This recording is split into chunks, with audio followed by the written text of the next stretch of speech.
Here is part 5 of the picture Hunter took, the 6th video, the preface being the first video.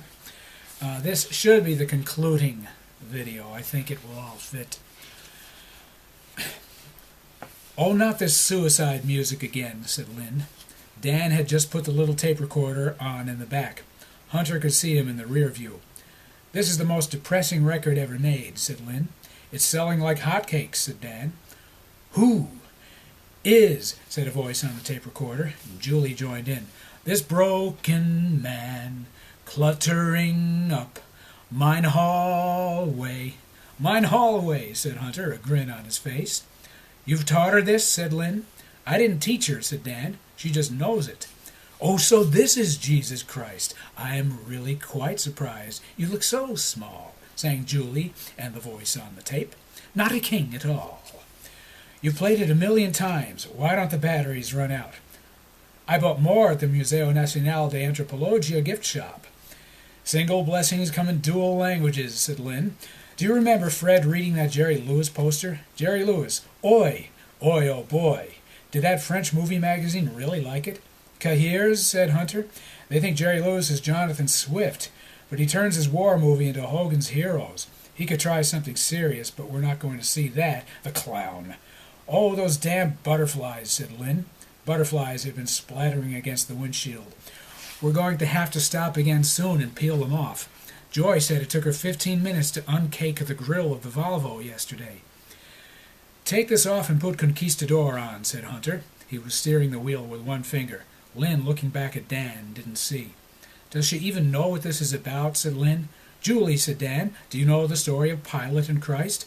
"Hosanna, hey," sang Julie. "Zanna, Zanna, Zanna, ho. Zanna, hey, Zanna, ho. Zanna." "Julie," said Lynn, "do you remember Dog Island?" Dan stopped the tape recorder and pressed the forward fast button. "What's Dog Island?" said Julie. Hunter smiled as Lynn told Julie the story about the desolate French outpost of the year before. But it wasn't the story that made him smile. It was that the drive, earlier this morning, along the one-lane cliffside road from Zihuatanejo was now behind them.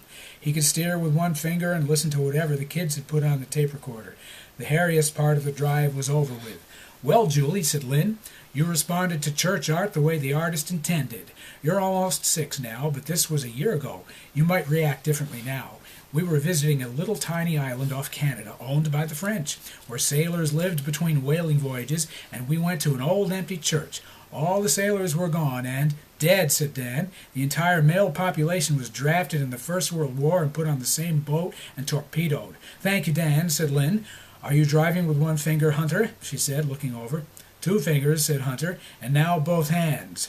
"Anyway, Julie," said Lynn, "Joy and I were trying the doors of the old church. It was a very run-down church. We tried one door and then another, and then we heard a blood-curdling scream. It was you." "Me?" "You'd gotten in another door. Joy said, 'My God, what's that?' We dashed in and saw you looking up at a life-size carving of Jesus on a cross. We led you out, and you didn't stop crying until we got back in the little boat. We carried you all the way to the boat." "Oh, I remember that," said Julie. "That was scary." "Really," said Lynn. "They might as well have just hung a skeleton from the ceiling." Church music began coming from the tape recorder. "Whiter shade of pale," exclaimed Hunter. "I turned a whiter shade of pale driving on the road to Zihuatanejo. And you know what Courtney turned after seeing the bill from Sotavento? A paler shade of white. Ba-boom, went the tape recorder. Conquistador. Ba-boom, went the skylark." The farmer's face, under the straw hat, had the paranoid look, softened into weariness, seen in many Rivera portraits. This is what Hunter thought in the first split second. The man was looking at the car and holding a stick. The burro's hooves were in the air. "Shut it off," said Lynn. "Shut it off." She grabbed the tape recorder from Dan and tried to get the machine to stop. She pulled the reel off, but the tape kept playing, curling unguided onto the front seat. "Conquistador, your stallion stands," sang the singer. "Lo siento," said Hunter, getting out of the car. The farmer kept staring at the burro. Hunter couldn't tell if it was going to get up. He didn't see blood. He didn't see a dent in the car, but he didn't look too long at the car. The farmer said something. Maybe it was the burro's name. The burro tried to stand. Hunter noticed the Wemyss' car coming around the bend and slowing down. He saw Joy's expression through the windshield. He heard the music stop. Dan had the tape recorder in his hands and was sitting back in his seat. Lynn was looking straight out. Bill looked calm. He could faintly hear Julie saying, "What happened?"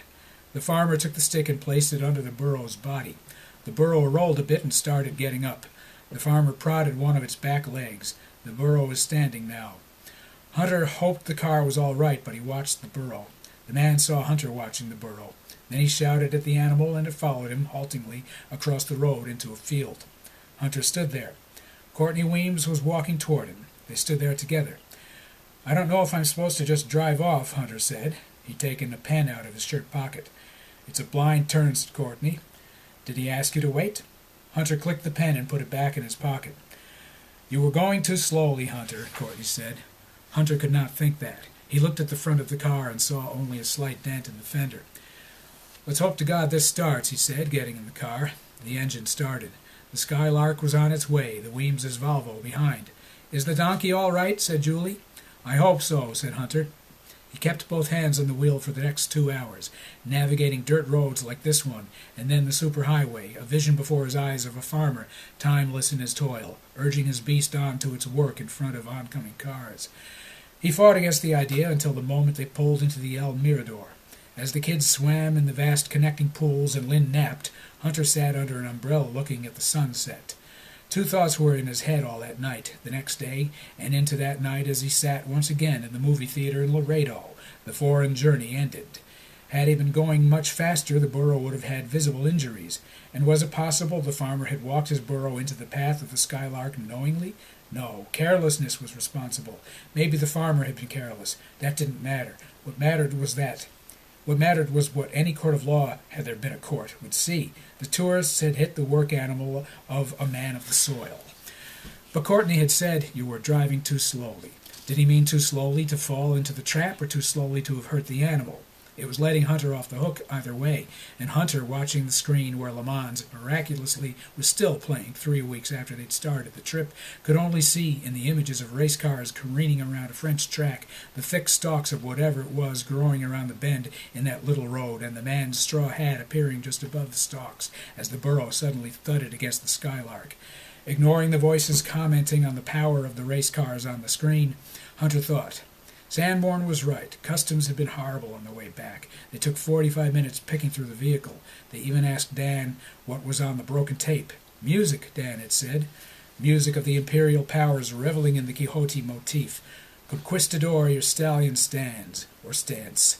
And the mock church organ of whiter shade of pale would not have gone over well with the old women in shawls kneeling on the steps of the Metropolitan Cathedral, the same women selling little packs of gum from dawn to dusk in Nuevo Laredo. The entire town of Tula following the Frosts and Wemysses around as they explored the ruins, Courtney handing them change in a frenzy of almsgiving. Sanborn had warned of this too.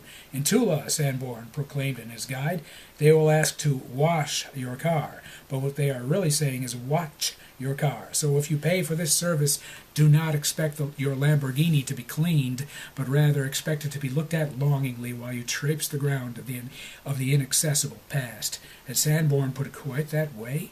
Steve McQueen emoted emotionlessly. How can they have financed this movie? Hunter asked himself. But he knew the answer. He'd read it in Cahiers du Cinema. It was in the same issue where they praised the Jerry Lewis movie Fred kept whining about in Mexico City. Which way to the fucking front? McQueen may not be the director, but he is the auteur, studio brass notwithstanding. What a sinking tank of a picture, Hunter thought. The cars careened, and he imagined himself careening at 80 into the donkey, and the man taking a machete and firing it as if it were a gun. But Hunter was not asleep. He had fallen asleep in the theater when he saw it the last night in the States before the trip, but this time back in the States he was awake. He couldn't pay attention to it, though. He kept seeing French street names and thinking of St. Pierre. He almost had the movie in the can. It seemed like a million years ago, but it was just last year. How different the Mexico trip had been. In St. Pierre, top dog over Dog Island, he'd been behind a camera, on location a la Houston or Desica. He'd had just a still camera in Mexico, which he used minimally. He'd have to develop that picture when they got back to Colorado Springs. A nice picture of family and friends. Rhoda, who could climb a pyramid faster than Quetzalcoatl, was in it. Courtney, who'd been in the movie, improvising, was in it. And all the kids in Lynn standing before the primitive work of the Concord. And all the kids in Lynn sitting in the station wagons as he tried talking to the farmer, who seemed to think the collision with the burro was just an aggravation. He'd been about to write the man a check. Weems's words kept coming back. You were going too slowly. Steve McQueen put his helmet on. Hunter stared, unseeing, picturing the farmer tending to the wounds of the burro. Did he wind up shooting it? Was it perfectly fine? At least people could see McQueen's disaster. Apparently they wanted to in Laredo, Texas at least. The movie Hunter directed, wasn't going to be seen. Courtney's scene was filmed for naught. Come to think of it, thought Hunter, I spent 2 years on that film. The St. Pierre trip, two-legged, having taken place over the summers of 1969 and 70, had involved much thought and heart. It was the heart that Quetzalcoatl wanted. Rhoda had heart, taking the kids to all the touristy places Lynn and Hunter, Joy, and Courtney didn't want to see. She took the kids to Sanborn's, the Howard Johnsons of the Socalo. Sanborn's inauthentic cuisine.